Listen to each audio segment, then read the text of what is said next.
কাঁঠাল রানীর আস্ফালন, এই কাঁঠাল রানী মাতারি গণখনি 32 নম্বর জয় বাংলা করেছে জানিস তো। টুঙ্গিপাড়া জনগণ উঠে দিবি এয়ারফোর্স দিয়া বোম্বিং কইরা, লিগাল বোম্বিং। 32 নম্বর তো মাটির সাথে মিশানো হয়েছে, আর টুঙ্গিপাড়া গর্ত হবি, গর্ত গর্ত। ওটি পানি জমলে না, ওর মধ্যে মাগুর মাছ চাষ করবো। এই যে মাগুর মাছ ছেড়ে দেবো, ওরে ছেড়ে দেবো, সাঁতার কাটবি আর চিক্কর দিবি এই কইয়া। হাসিনা ইনকা হুঙ্কার দেওয়ার সাহস কেমনে পায়? কারণ ইন্ডিয়া প্লাস ওয়াকার আর বিএনপি চুক্তি করেছে হাসিনার দলকে নির্বাচনে আনবি, তারপর এই টার্মে তারা বিরোধী দল বানাবে আওয়ামী লীগকে। বিএনপি তো লেজে গবরে করে ফেলবে প্রথম টার্মেই, তাইলে পরের টার্মে কনফার্ম পাওয়ারে আসবি আওয়ামী লীগ। তারপরে কি করবি সেটা তো কইলই, ওই এটা সালসা খাইছে, ইন্ডিয়ান সালসা, এই সালসা খাইয়া হুঙ্কার দিতেছে। বিএনপি নিয়ে কিছু কভার চাই না, ঝাঁপে পড়ে একেবারে আমার উপরে বিএনপির লোকেরা। এইভাবে ঝাঁপে পড়তো আওয়ামী লীগ, হিন্দুত্ববাদী, বাঙ্গু প্রগতিশীল আর বামেরা আমার উপরে। সেদিন বাগে খাইছে, কিন্তু আমি তখনই কইছিলাম বিএনপির মধ্যে একটা প্রগতিশীল বিএনপি আছে, ওই প্রগতিশীল বিএনপি খাবি বিএনপি। তাই হচ্ছে হাসিনা যে জয় বাংলা হয়ে যাবে এটা খুব শিগগিরই হবে, অকস্মাৎ হবে। এটা কে বলছে? বারবার কে বলছে? কে বলছে? এই বান্দা। কোন জ্যোতিষীর অঙ্ক কইসা না, এটা পলিটিক্যাল ইনটিউশন, রাজনীতির গন্ধ বোঝা। বাতাসে আপনি রাজনৈতিক পরিবর্তনের গন্ধ পান। আমারা নিয়ে সেই সময় বিএনপির লোকেরা পর্যন্ত বলতে, আমি সকাল সন্ধ্যা হাসিনারে ফেলাই দিই। হাসিনা যে বারুদের উপরে বসে আছে, যে কোনো সময় যে কোনো স্ফুলিঙ্গে ছোঁয়ায় বিস্ফোরিত হবে, এটা বোঝার জন্য রাজনৈতিক দৃষ্টি লাগে, পলিটিক্যাল উইজডম লাগে। স্ফুলিঙ্গ কখন লাগবে আপনি সেটা বলতে পারেন না, কিন্তু বারুদে আগুন যে লাগবেই সেটা আপনি নিশ্চিতভাবে বলতে পারবেন। সেই ইনটিউশন থেকে, সেই বুঝ থেকে, সেই আক্কেল থেকে আমি মনে করি বিএনপির কোনো রাজনৈতিক ভবিষ্যৎ নাই, যদি না সে নিজের রাজনৈতিক লাইন বদল না আনে। আর স্পষ্ট করে বলি, বিএনপির ভারতমুখী লাইন যদি তারা না ছাড়ে, তাহলে ক্ষমতা আসা তো দূর কি বাত, দলটিকে কিনা দেখেন। অনেকে বলবেন কে আসবে? ভাইজান, কেউ কখনো আসিফ নাহিদদের নাম জানতো জুলাই? জানতেন না। জাতীয় নেতা হইয়া গেল, এখন সেজন্য জিগান না। যদি বিএনপির রাজনৈতিক ভবিষ্যৎ না থাকে তাহলে কে আসবে? নেতা উত্থিত হইতে টাইম লাগে না। 1975-এর 6 নভেম্বর কারো কল্পনাতে ছিল জিয়া আগামীকাল রাষ্ট্রপ্রধান হবে? আগস্ট মাসে 5 তারিখে কেউ জানতো যে প্রফেসর ইউনূস 7 মাসের মধ্যে অতি জনপ্রিয় একজন রাষ্ট্রপ্রধান হবেন বাংলাদেশে? ইতিহাস তার নেতা তৈরি করে, নেতা তৈরি থাকে না। রাজনৈতিক দলও তৈরি থাকে না। সাধারণত দেখা যায় তৈরি রাজনৈতিক দল রাজনৈতিক পরিবর্তনের নেতৃত্ব দিতে পারে না। 24-এর বিপ্লব তার সাক্ষী। যাই হোক, এবার আসেন বিএনপির রাজনৈতিক কৌশল আর তার প্রতিক্রিয়া নিয়ে আলাপ করি। এই যে এত ঘটনা ঘটতে যাইতেছে, তার প্রতিক্রিয়া বিএনপি নেতারা উন্মাদ হয়ে গেছে। উন্মাদ হয়েছে কচু খেতিরা। কচু খেতি কারা জানেন না? কচু খেতিদের আজকে ধর্ম না, পিনাকি যারা সুইসে তারা জয় বাংলা করতে পারে নাই এমন উদাহরণ আছে, কিন্তু বেশি না, অল্প। কচু খেতিদের জয় বাংলা করাটা 1-2 এর ব্যাপার। জয় বাংলা করতে বেশি জিনিস লাগে না, যা লাগে অলরেডি হাতে আছে। টাইম মতো ধর্ম কচু ক্ষেতের কচু ঢুকায় দেবো একেবারে। কচু খেতে চিনিচ্ছেন না? কচু ক্ষেত আমাদের আয়নাঘর বিশেষজ্ঞ ডিজিএফআই এর অফিস। এই কচু ক্ষেতের কিছু টাকা খাওয়া ফেসবুকার আছে, অনুসন্ধানী সাংবাদিক আছে, ওদের লাগাই দেওয়া হয় ওয়াকারের কেউ কিছু কইলেই, বুঝছাও? এই ডিজিএফআই এর ভাড়া খাটা মালগুলোর কচু খেতে বলা হয়। মনে রাখেন, আজ যেহেতু ধরিচ্ছি না, আসেন অন্য আলাপ করি, বিএনপির রাজনীতি আর তার ভবিষ্যৎ নিয়ে আলাপ করি। মঈন সাহেব আমেরিকাতে গেছেন বাংলাদেশ নিয়ে আলাপ করতে। রাগঢাক কইরে না, পত্রিকাতে আসিছে, খবর আসিছে। কয়েকদিন আগে মির্জা ফখরুল সাহেব বলছিলেন আমরা ভারতের পক্ষেও না, পাকিস্তানের পক্ষেও না, আবার আমরা আমেরিকার পক্ষেও না, ইংল্যান্ডের পক্ষেও না, আমরা বাংলাদেশের পক্ষে। বুঝলাম। তো এখন আমেরিকার যাইতেছেন কেন বাংলাদেশ নিয়ে আলাপ করতে? মানে আমেরিকার সাথে বাংলাদেশের ভাগ্য নিয়ে আলাপ করতে হবে কেন? পত্রিকায় কইতেছে বাংলাদেশ পরিস্থিতি নিয়ে মার্কিন কর্মকর্তাদের সঙ্গে বৈঠকের জন্য যুক্তরাষ্ট্রের ওয়াশিংটন ডিসিতে অবস্থানরত মঈন খান বলেন। তারপরে কিবা কইছে আর কি, ইংরেজি কইছে। ইংরেজি যেহেতু কইছে ঠিকই কইছে। বাংলাদেশ পরিস্থিতি মানে কি? মানে বাংলাদেশে কি হয়েছে যাতে আমেরিকার সাহায্য লাগবে?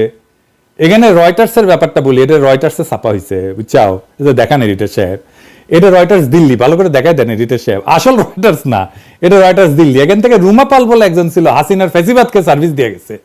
এইটা রয়ের মাউথপিস। সে বলতেছে ইংরেজি যেহেতু কইছে তাহলে ঠিকই কইছে, তাই না? কইতেছে an unelected interim government led by Nobel Peace Prize laureate Mohammad Yunus has been running the South Asian country of 173 million since August after deadly student-led protest forced Prime Minister Sheikh Hasina, a long-time India ally, to flee to New Delhi. মানে হইতেছে professor ইউনূসের সরকার unelected, অনির্বাচিত। দেখলেন তো? এইবার শোনেন মির্জা ফখরুল কইতেছে unelected সরকার আর unelected সরকারের শক্তির মধ্যে অনেক পার্থক্য আছে। শুনিছেন কেমনে রয়ের মাউথপিস রয়টার্স দিল্লি আর মির্জা ফখরুলের কথা একই হইয়া যায়, একই জায়গা থেকে আসে জিনিসগুলা। অবাক লাগে না আপনাদের কিভাবে ইন্ডিয়ার ইনক্লুসিভ ইলেকশন আর ওয়াকারের ইনক্লুসিভ ইলেকশনের কথা একই হইয়া যায়? দেখি চাও তো মির্জা ফখরুল আরো কিছু কথা কইছে, আসেন শুনে দেখি। সে কইতেছে ইলেক্টেড সরকার হইলে সেটা শক্তিশালী সরকার হবে, নির্বাচন হলেই জনগণের সমর্থন পাবে, সেই সরকারটার শক্তি আর আনইলেক্টেড সরকারের শক্তির মধ্যে অনেক পার্থক্য আছে। খারান খারান মির্জা ভাই, হাসা লাগবে হাসা লাগবে। আমি না ঘোড়ায় ঘোড়ায় হাসতেছে। শুনেন শুনেন হাসিটা শুনেন। শুনেছেন আপনার কথা শুনে আজকাল ঘোড়ায় হাসে। নির্বাচিত সরকার হইলে শক্তিশালী সরকার হয়, তাহলে সাত্তার সরকারকে পাশায় লাঠি দিয়া খেদা এরশাদ ক্ষমতা নিল কেমনে? নির্বাচিত সরকার ছিল না, মেলা ভোট পেয়েছিল। খালেদা জিয়ার প্রথম টার্মে হাসিনার দল 180 দিন হরতাল আর নৈরাজ্য করলো কেমনে? ইলেক্টেড সরকার ছিল না ওই সময় খালেদা জিয়ার সরকার। 111 হইলো কেমনে? কার ক্ষমতায় থাকার টাইমে? বিএনপি ক্ষমতার টাকার টাইমে না? নির্বাচিত সরকার ছিল না, ঠেকাতে পারলেন না কেন? 64 জেলায় বোমা হামলা ঠেকাতে পারলেন না কেন? জিয়া কি ইলেকশনে ক্ষমতা এসেছিল? ওনার সরকার কি দুর্বল ছিল? হ্যাঁ, যখন ইলেকশন করেছে তখনই উনি দুর্বল হয়ে গেছেন। আর রয়টার্সরা বলি, শেখ মুজিব কি ইলেক্টেড প্রেসিডেন্ট ছিল বাংলাদেশের? নেহরু কি ইলেক্টেড প্রাইম মিনিস্টার ছিল 1947 থেকে 1951 পর্যন্ত? লেনিন কি ইলেকশন করে ক্ষমতা নিছিল? মাও সেতুং কি ইলেকশন করে ক্ষমতা নিছিল? বাংলাদেশের ইলেকশন নিয়ে এত মাথা ব্যথা কেন? তো সরকারের বৈধতার জন্য ইলেকশন জরুরি না। ক্ষমতাকে অভিষিক্ত হইতে হয় জনগণের ভালোবাসায়, সমর্থনে। 1975-এর 15ই আগস্টে সোহরাওয়ার্দীর বডিগার্ড জয় বাংলা হওয়ার পরে জনতা পথে নামে আসা অভিষিক্ত করেছিল নতুন ক্ষমতাকে। প্রফেসর ইউনূস ছাত্র জনতার রক্তাক্ত বিপ্লবের মধ্যে দিয়ে ক্ষমতা এসেছে। উনি জনতার রক্তে, কান্নায়, ত্যাগে, ভালোবাসায় অভিষিক্ত। উনি আমাদের সুপ্রিম কমান্ডার, উনি আমাদের রাষ্ট্রের অবিসংবাদিত নেতা। তো এই রয়টার্সের প্রতিবেদনে বিএনপি কইছে নির্বাচন ডিসেম্বরে পরে গেলে অস্থিরতা তৈরি হইতে পারে। হ্যাঁ, সতর্ক করিছে নাকি? বিএনপির লোকেরা একটা কাটপিস করে আমার ভিডিও বানাইছে আমার বক্তব্য নিয়ে, যে আমি কইছি বিএনপি একটা গণতান্ত্রিক রাজনীতি করা দল, নির্বাচন তো চাইবেই। কথা সত্য, আমি এটা বলছি, কথাটা আমি এখনো বলি। বিএনপির নির্বাচন চাওয়াতে তো কোনো সমস্যা নাই, আমার কারোই নাই। আমার সাথে শয়তানি করিবেন না, ইনকে কইরা শয়তানি করলে কিন্তু শয়তানি আন্দায় দিব পিছন দিয়া। আমি এখনো সেটা বলি যে নির্বাচন চাওয়ার অধিকার আছে বিএনপির। নির্বাচন চাওয়ার জন্য আপনার কোনো সমালোচনা করি নাই, সমালোচনা করিচ্ছি আপনারা সংস্কার চাইতেছেন না। এমনকি বলতেছেন এই সরকার সংস্কার করলে সেটা ছুঁড়ে ফেলায় দিবেন। আপনাদের চাওয়া শুধু নির্বাচন নির্বাচন নির্বাচন। বুঝাই বলি, বিএনপির সাথে কেন আমাদের বিরোধ? নির্বাচন নিয়ে। ক্ষমতা খুব আকর্ষণীয় জিনিস, একদম সেক্সের মতো, বুঝছাও? কিন্তু ক্ষমতার সেক্সের মধ্যে মিল কি জানেন? মনের একটা দেওয়ানার বিষয় থাকে। দুই ব্যাপারেই দুইজনের মনের মিল হইতে হয়, তাইলে শারীরিক সম্পর্কটা মধুময় হয়। এই সম্পর্কের মধ্যে কমিটমেন্টটা গড়ে ওঠে মন দেয়া নেয়ার মধ্যে দিয়া, যারা আমরা প্রেম বলি। শুধু শারীরিক সম্পর্কটা হইতেছে নির্বাচন আর ক্ষমতা, আর রাষ্ট্রের সংস্কার হইতেছে সেই প্রেমের মতো দেয়া নেয়ার সম্পর্ক, যেটা আপনার পূরণ করতে হবে। কারণ রাষ্ট্রের সংস্কার এই জুলাই বিপ্লবের একটা অন্যতম প্রধান লক্ষ্য ছিল। নির্বাচন তো কোনো দফাই ছিল না। নির্বাচন ছিল 9 দফায়, নির্বাচন ছিল না।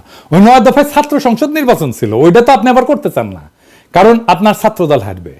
আপনি সেই শয়তান ডাকাত যারে অসহায় নায়িকা বলে, শয়তান তুই আমার দেহ পাবি মন পাবি না, আর আপনি কইয়া হাসি দিয়া কইতেছেন আমি তো ওইটাই চাই। আপনাদের ভাষাও তাই ডাকাতের মতো, বাপ বাপ কইরা নাকি নির্বাচন দিবে প্রফেসর ইউনূস। আপনি চান হাসিনার রাষ্ট্র ঠিক একই রকম থাকুক, কারণ এইটাই ইন্ডিয়ার প্ল্যান। ইন্ডিয়ার রাজনীতি মানুষ বুঝে, বোকা না মানুষ। মানুষ এত বেকুব না। রাস্তায় নামার ভয় দেখান, হ্যাঁ নির্বাচন চান রাস্তায় নামে দেখেন আপনার কর্মীরা নামে কিনা দেখেন, কত দ্রুত মাঠের মত পাল্টে গেল।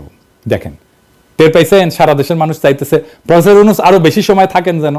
প্রফেসর ইউনূস যদি এখন বলে আমি চললাম, মানুষ রাস্তায় গড়াগড়ি দিয়ে কান্নাকাটি করে ওনার পথ আটকাইবে।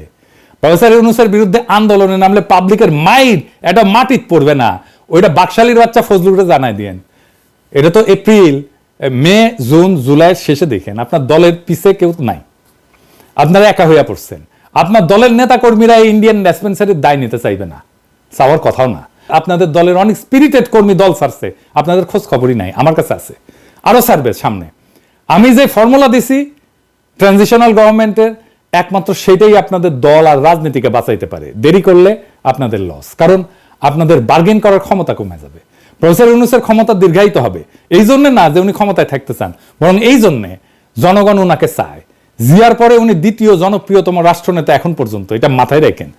আমার প্রস্তাব মাইনে নিলে আপনাদের লাভ, যদি বলেন আমি এটা নেগোসিয়েশন করে দিতে পারি সব স্টেক হোল্ডারদের সাথে, নয়তো নিজেরা করেন। আর যদি এটা না করেন কি হবে আমি স্পষ্ট দেখতে পারতেছি, যেমন হাসিনা ভবিষ্যৎ দেখেছিলাম যে এরকম একটা গণভোট হবে জিয়ার মতো, বুঝছাও? এইটা সাহেব দেখেছেন, আজকার বেশি কইলাম না, আমি টায় টায় কয়ে দিতে পারবো কি ঘটবে বা কি ঘটতে যাচ্ছে। এইবার আসেন বিএনপির আর একটা ভয় নিয়ে কথা বলি। মির্জা ফখরুলের সোশ্যাল মিডিয়া নিয়ে একটা ভাইরাল বক্তব্য দেখে আসি। এখন এখানে সবচেয়ে বড় প্রবলেম দাঁড়িয়ে গেছে আপনার সোশ্যাল মিডিয়া। আপনাদের তো তবু কিছুটা এথিক্স আছে, কিছুটা জবাবদিহিতা আছে, আপনাদের জবাবদিহি করতে হয়। সোশ্যাল মিডিয়াতে কোনো জবাবদিহিতা নাই, জঘন্য ভাষায় কথাবার্তা বলা হচ্ছে। আপনারা বলবেন এটাকে যেটা গ্রহণযোগ্য? আরেকজন আছেন বিখ্যাত মানুষ, না বলতে চাই না, যিনি সোশ্যাল মিডিয়া করে বিখ্যাত হয়ে গেছেন, তার মুখের ভাষা শুনলে তো আমার সন্দেহ হয় যে আমরা কোনো সভ্য দেশে বাস করছি কিনা।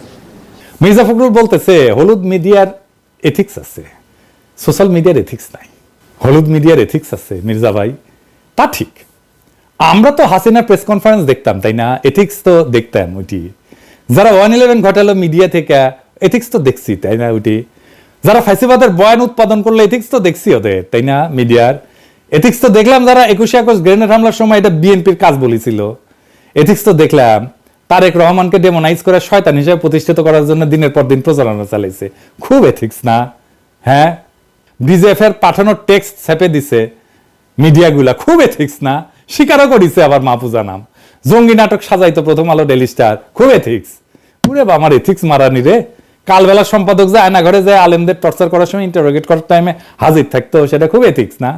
আপনার এথিক্সের টিকি বান্ধা তো চিন্ময় প্রভুপাদের সাথে মির্জা ভাই। মির্জা আব্বাসকে গালি দিছে শুয়োরের বাচ্চা বলিয়া, তাই খুব ঘোষা হয়েছেন। আপনি রাজনীতি করতে আসবেন, গালি খাবেন না? তাহলে মাস্টারি করেছিলেন, ওটাই করেন। ওবামাক ফিলিপাইনের প্রেসিডেন্ট বেশ্যার ছেলে বলে গালি দিছিল, পৃথিবীর সবচেয়ে ক্ষমতাধর লোককে বেশ্যার ছেলে বলে গালি দিছে, ওবামাক সহ্য করতে হয়েছে। আপনারাও গালি খাবেন, সহ্য করতে হবে। না সহ্য করতে পারলে হিমালয়ে গিয়ে সন্ন্যাসী হয়ে থাকেন। চিন্ময়ের সাথে তো খাতির আছেই। সোশ্যাল মিডিয়া নিয়ে উনি খুব ঢিলা, কারণ উনি জানেন ওনারা ক্ষমতায় গিয়া এই সোশ্যাল মিডিয়ার তোপ সহ্য করতে পারবেন না। সকাল সন্ধ্যা ঠাপ খাইবেন খালি সোশ্যাল মিডিয়ার। ওনারা সোশ্যাল মিডিয়ার পাওয়ার দেখেছেন, তাই সোশ্যাল মিডিয়ার মুখ বন্ধ করতে চাচ্ছেন। ওনারা দেখেছেন ওনাদের নির্বাচনের বয়ান সোশ্যাল মিডিয়ায় জয় বাংলা করে দেওয়া হয়েছে কয়েকদিনে। আবার কইছেন সোশ্যাল মিডিয়া কুতুব আবিষ্কার হয়েছে। শুনেন, সোশ্যাল মিডিয়াতে কিছু নতুন নতুন আমি বলি কুতুব আবির্ভূত হয়েছে। তারা বাংলাদেশকে কোথায় নিয়ে যেতে চায় আমি জানি না। তাদের ভাষা, তাদের বাক্য, তাদের কথা, বক্তব্য সম্পূর্ণ বাংলাদেশকে একটা রাজনীতির দিকে নিয়ে যেতে চায়।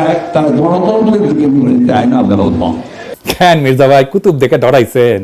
আপনারা লড়াই করেছেন না কইছে? শোনান, আবার শোনান। এইটা সে ওরা নাকি লড়াই করেছে বাংলাদেশের স্বার্থ নিয়ে। কারণ এই বিএনপি একমাত্র দল যে প্রতিবার প্রতি বিপদে আপদে এই দেশে তারা রুখে দাঁড়িয়েছে, তারা এই সবসময় আপনার সে রক্ষা করেছে বিপদ থেকে। বিএনপি সেই দল যারা বাংলাদেশকে সমস্ত তার সংকট থেকে উদ্ধার করেছে। গপ্প মারান, দেশকে উদ্ধার করেছেন, গপ্প মারান। ছাত্ররা রুখে না দাঁড়ালে আমাদের আজকাল শুনতে হইতে ঈদের পরে তীব্র আন্দোলন গড়ে তুলব। হ্যাঁ, সারা দেশের মানুষ আপনাদের দিকে তাকাইছিল। 2018 সালে নির্বাচনে গেলেন, ন্যূনতম প্রতিরোধ গড়ে তুলতে পারলেন না আওয়ামী লীগের বিরুদ্ধে। পিটাইলো, মাঠ ছেড়ে পালাইলেন আপনারা। 2023-এর 28 অক্টোবর প্রাণের ভয় রুখে দাঁড়াইতে পারেন না। আপনার দলের নেতা মির্জা আব্বাস বলতেছে আবার এখন হারকিউলিস হয়ে গেছে মির্জা আব্বাস, প্রাণের ভয় দাঁড়াইতে পারে নাই। আপনার দলের কর্মীরা জান দিছে, গুম হয়েছে, জেলে গেছে, দেশ ছাড়া হয়েছে, আপনারা আরামেই ছিলেন। নেতারা কিচ্ছু করেন নাই, কিচ্ছু করেন নাই। 5ই মে হেফাজতকে ফেলাইয়া রেখে চলে গেছেন। ভুলি নাই এই বিশ্বাসঘাতকতা। আপনাদের কথা ছিল আপনারা খালেদা জিয়ার নেতৃত্বে অবস্থান নেবেন। ম্যাডাম খালেদা জিয়া খাবার দাবার কাপড় চোপড় নিয়ে প্রস্তুতি নিয়ে আসছিলেন, আপনারা ম্যাডামকে ফেরত পাঠিয়ে দিচ্ছেন। ওই 5ই মে হাসিনার পতন হয়, যদি আপনারা ওনাদের না ফেলায় চলে যেতেন, কোনোদিন সরি বলেন নাই। মানুষজনকে গণহত্যার মুখে ফেলায় চলে গেছেন, আজ আসছেন কুতুব বলতে। আপনার দলের কর্মীদের আমরা উদ্বুদ্ধ করে রাখছি, দিনের পর দিন বয়ান তৈরি করছি, একের পর এক। আপনারা একটা বয়ানও তৈরি করতে পারেন নাই। রাজনৈতিক বুদ্ধিবৃত্তিক সাংস্কৃতিক ফাইট চালাই গেছি দিনের পর দিন, খায়া না খায়া। আপনাদের বক্তৃতায় আমাদের নাম আসছে প্রকাশ্যে, আমার নাম নিয়ে আপনি বক্তৃতা করছেন মির্জা ভাই নিজে হাসিনার আমলে। এখন কুতুব বলেন আমাদেরকে। পরিবর্তন কখনো কারোর জন্য অপেক্ষা করে না, বুঝছাও। সময়ের স্রোতে সবকিছু বদলায়। আপনার মতো যাদের মেরুদণ্ড ভেঙে গেছে ইন্ডিয়ার সামনে দাঁড়ে, তারা সেটা মেনে নিতে পারে না। সমাজ যখন অন্যায়ের বিরুদ্ধে কথা বলা শিখে যায়, তখন পুরানো প্রতিষ্ঠানের ভিত্তি ক্যাপে ওঠে। আপনারও ভিত্তি ক্যাপে উঠছে। সত্যের মুখোমুখি হইতে সাহস লাগে মির্জা ভাই, আর সেই সাহসের অভাবেই মুখ খারাপের অভিযোগ তুলেন আপনারা, যারা বছরের পর বছর জনগণকে শুয়ারের মতো শাসন করে গেছেন। আপনারা তাদের শুয়ারের বাচ্চা বলারা খুবই সত্যি কথা, খুবই ন্যায্য কথা। পরিবর্তন যখন দরজায় করা নাড়ে, তখন যারা বছরের পর বছর সুবিধার গতি আগ্রাইছিল, তাদের আরাম আয়েশের পৃথিবী কাঁপা ওঠে। তাদের সেই আরামের কুহক ভেঙে যাওয়ার কষ্ট এখন স্পষ্ট হয়েছে। আপনারা অভ্যস্ত ছিলেন মানুষকে মুখ বুঝে সহ্য করতে দেখতে। আপনাদের অন্যায় আর ভণ্ডামের বিরুদ্ধে কেউ কথা বলবে না, মুখ খারাপ করবে না। কিন্তু দুনিয়া বদলায় গেছে। আজকের এই সোশ্যাল মিডিয়ার যুগে প্রত্যেকটা কণ্ঠ স্বাধীন, প্রত্যেকটা প্রতিবাদ জোরালো। এখন আর মানুষ আরামপ্রিয় ভণ্ডদের প্রশংসায় ফুল ছিটায় না, বরং তাদের আসল চেহারা দেখায় দেয়। আপনাদের মিথ্যার দেওয়াল ভেঙে পড়ছে। আরামদায়ক জীবনের স্বপ্নগুলা দুঃস্বপ্নে পরিণত হয়েছে। যাদের সব সময় সম্মানের মুখোশে ঢাকা ছিল মুখ, আজকে তাদেরই মুখোশ খুলে গেছে একেবারে।